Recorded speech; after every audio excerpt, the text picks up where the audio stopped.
자, 1학년 2학기 교과서입니다. 공통영어 2 1과의 주요 문장 서술형 같이 해보도록 하겠습니다. 자, 항상 서술형에서 쌤이 이제 이걸 문장을 암기해서 서술형을 쓰려고 절대로 하지 마라. 왜냐하면 이제 모의고사도 해야 되고, 그리고 우리 올림포스도 해야 되고, 부교재도 해야 되고, 그리고 2학년이 되면 교과서는 훨씬 더 길어지고 어려워지고, 모의고사는 3배 정도 어려워지고, 부교재도 2배 가까이 어려워진단 말이지. 예, 그런 문장을 암기해서 쓸 수가 없어요. 그래서 반드시 문장에서 이 문장을 이제 어떻게 서술형을 써야 하는지 그 패턴을 익히자.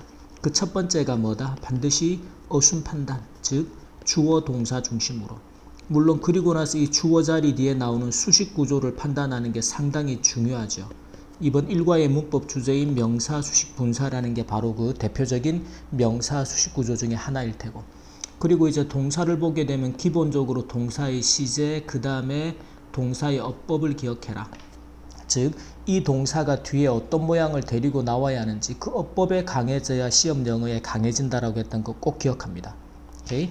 자, 그리고 나서 그 안에 어떤 구문, 그렇죠? 어떤 또는 이제 생략이라든지 도치라든지 또는 이렇게 계속적인 용법이라는 어떤 문법적인 요소를 판단해내는 게 필요하다. 자, 그걸 하나하나 해봅니다. 자, 첫 번째 문장에서 자, 주어를 찾아야 되죠. 근데 보통 보면 이 컴퍼니라는 사람을 주어라고 생각한단 말이에요. 근데 이라는 실종된 등산객이 주어가 되겠죠.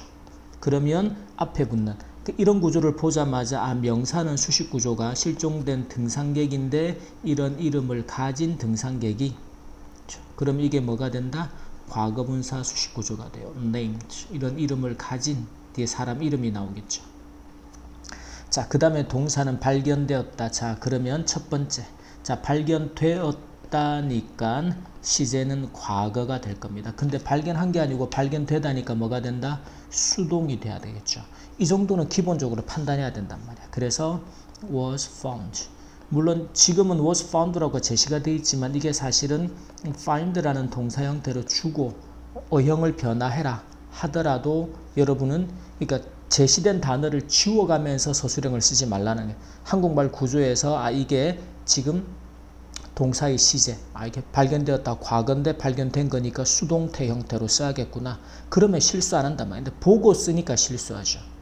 자, 그리고 더 중요한 거, 여기서 발견하다라는 동사 find를 보면 쌤이 항상 강조하는 어떤 어법의 동사다? 목적어가 목적격 보호의 상태인 것을 발견하다. 그래서 흔히 목적격 보호를 데리고 오는 동사. 자, 그러면 원래는 이제 이 사람이 어떤 상태? 안전한 safe. 그래서 형용사 보호 자리가 되는. 이게 이제 수동태가 되었다니까 그 뒤에 이제 안전한 상태에서 목적격 보호 역할의 형용사가 남겠죠. 이런 구조가 눈에 들어오면 이거 쓰는 게 전혀 힘들지 않단 말이야. 자, 보세요. 그 다음은 쉬워요. 그래서 구조팀에, 여기서 한국말에서 지금 구조팀에 의해서라는 게 빠져 있습니다. 그래서 그게 구조팀에 의해서 by a rescue team이라는 구조가 들어가 줘야 돼요. 자, 그럼 보세요. 일단 실종된 등산객입니다. 그게 뭐야? A missing hiker. 근데 어떤 이름을 가진 수식 구조가 붙어야겠죠. named. 우리 주인공 이름을 써주고. 자, 그 다음에 동사가 이럴 때 동사를 쓸 때 항상 뭐에 주의한다? 수일치에. 그래서 실전에서 이제 서술형을 쓰면서는 수일치를 마지막으로 점검합니다. 그래서 아까 과거의 수동태 구조였죠. was found 어떤 상태로 safe 안전한 상태로 발견이 되었어요. 그 다음에 화요일에 on Tuesday 무엇에 의해서? 우리 구조팀 by a rescue 팀에 의해서 발견이 되었습니다. 이렇게 써줍니다. 외워서 쓰지 말라고 했던 거 꼭 기억하고. 자, 2번 같은 구조에서는 구문이 필요해요. 뭐뭐로 밝혀지다. 이거 구문 하나 알고 있습니다. 쌤이 이제 여러분들 수업할 때 가끔 하는 이야기인데, 쌤이 대학생들 토익 강의할 때 서울에서도 그랬고 첫날에 딱 2가지 강조한다 그랬지. 왜냐하면 시험 영어를 잘하기 위해서 꼭 필요한 게 뭐다? 첫 번째는 동사의 어법, 두 번째가 구문. 근데 이게 서술형에도 똑같아요. 서술형에도 동사의 어법을 묻고 들어가는 구문을 묻는다. 그래서 예를 들어 뭐뭐로 밝혀지다 그럴 때 it turns out 다음에 to 부정사를 쓰거나 that절을 써서 대주어 동사라는 사실이 드러나다, 밝혀지다. 그거 알고 있으면 주어 쓰는데 쉬운 거죠. 그러면 자, 일단 it turns out 다음에 that 어떤 사실이 드러났는가 하면 자, 그의 생명을 구하는데 이제 구문이 필요해요. 자, 뭐뭐 하는데 또는 뭐뭐 하는데 있어서라고 할 때는 in ing라는 구문을 씁니다. 이런 구문 셈이 암기해두라고 항상 말했던 거 구문.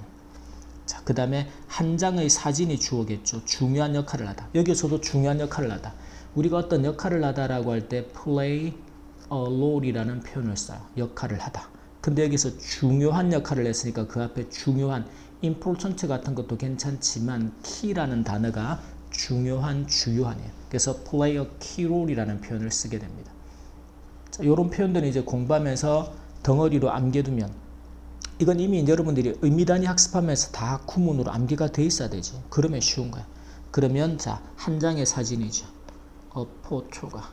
그 다음에 역할을 했다, 밝혀졌다, 모두 지금 밝혀졌다니까 여기서는 지금 이제 기본적으로 밝혀졌다 그래서 시제가 과거가 되는데 실제 교과서가 지금 현재형으로 쓰고 있습니다. 시제를 현재형으로 줄 거예요. 그렇게 쓰고 대신에 이제 과거에 이 사진이 그런 역할을 했기 때문에 이 안에는 대절 안에는 시제가 과거로. 그래서 played a key role. 뭐 하는 데 있어서 in 생명을 구하는 거. saving 하는 데 있어서 그의 생명 his life. 자, 그 다음에 3번의 구조는 조금 이제 단순한데 보세요. 최근에 산불이 주어져 망가뜨렸다 동사 몇몇 표지판을 목적어. 순위 이렇게 판단되면 쉬워요. 자, 근데 그 뒤에 항상 패턴이 주어 동사 목적어 했습니다. 콤마 그리고 그것이 그리고 정도의 이게 이제 and 주어 대명사 it 같은 개념이죠. 요거를 이제 하나로 표현할 때 콤마 뒤에 뭘로 받는다? 관계대명사 위치로. 자, 여기서 이렇게 이제 콤마 뒤에 위치 흔히 계속적인 용법이라는 관계대명사가 나올 때는 항상 어디에 주의해야 된다? 뒤에 나오는 동사의 수에 주의를 해라. 혹시나 그걸 뭐 묻는 게 아닌가. 지금은 이제 과거형이기 때문에 수는 관계없겠죠. 그래서 지금 이 위치가 앞에 있는 앞문장의 전체 내용을 받고 있다.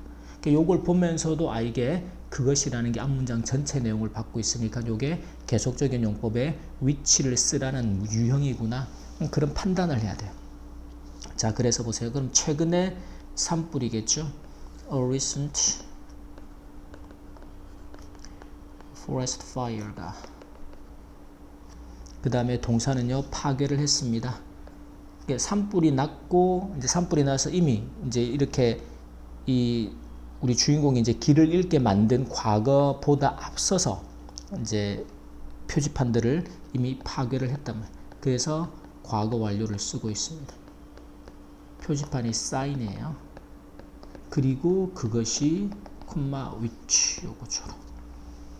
앞문장 전체의 내용이죠. 최근에 산불로 인해서 몇몇 표지판들이 파괴된 그것이. 자, 그 다음에 읽게 했다. 자, 여기서 이제 뭐뭐하게 하다 또는 뭐뭐하게 만들다. 최근에 많이 등장하는 동사의 cause 또는 lead. 근데 중요한 얘네들 어법이란 말이지. 얘네들의 어법이 뭐가 된다? 목적어로 하여금 to 부정사 하도록 cause 일으키고 유발하다 만들다. lead도 마찬가지. 원래 일반적으로는 이럴 때 allow라든지 make이라든지 help 같은 동사를 많이 써요. 그러니까 그럼 제시된 동사를 보면 되는 거예요. allow는 목적어가 to 부정사 하도록, make은 목적어가 동사 원형하도록, help는 목적어가 동사 원형하거나 to 부정사 하도록, 도와주다, 만들다, allow는 허락하다, 허용하다지만 한국말로 번역을 할 때는 그렇게 하게 했다. 그럼 제시된 동사를 참고해서 그 동사의 어법에 맞게 써주면 되는 거죠. 오케이? 자, 그래서 지금은 cause예요. 근데 시제가 과거겠죠. caused 누구로 하여금 우리 주인공이 그 사람으로 하여금 him to 부정사도록. 그래서 to 자 길을 잘못 들어 길을 잃게 길을 잘못 드는 겁니다. 그게 take along 잘못된 그 turn 방향. take turn 하면 방향을 트는 거죠. 그래서 길을 접어드는. 그래서 잘못된 방향으로 들고 그리고 길을 잃게. 이때 이제 등위 접속사가 나오면 항상 병렬 구조에 주의해서. 지금은 이제 to take 하고 동사 원형 하도록이죠. 그래서 길을 잃어버리는 게 get lost가 됩니다. 이때 이제 어법에서는 get 같은 형태를 병렬 구조에 연결되는 to 부정사의 동사 원형과 동사 원형 이런 거 이제 확인해라. 이런 걸 서술형을 쓰면서 한 번 더 준비를 대비를 해두면 좋겠죠. 자, 그 다음에 요 4번 같은 경우는 그냥 이 설상가상으로라는 구문을 암기합니다. 문제를 더 나쁘게 그래서 to make matters 어떤 matters가 문제나 상황들을 어떤 상태로 make 목적어를 목적격보하게 그래서 worse 더 나쁘게 만드는 거. 그래서 이게 설상가상으로라는 구문이에요. 그래서 it's better이가 자, 그 다음에 was 거의 nearly 방전되는 게 dead가 됩니다. 배터리가 방전된 요 구문은 꼭 암기를 해두자. 설상가상으로. 자, 4번에서는요 밤샘 수색에도 불구하고 자 뭐뭐에도 불구하고 전치사 despite 항상 전치사 뒤에는 동명사가 따라온다. 요 개념은 잘 기억하라 그랬고요. 자, 그 다음에 그들은 여전히 아무도 짐작하지 못했다. 요게 동사 구조입니다.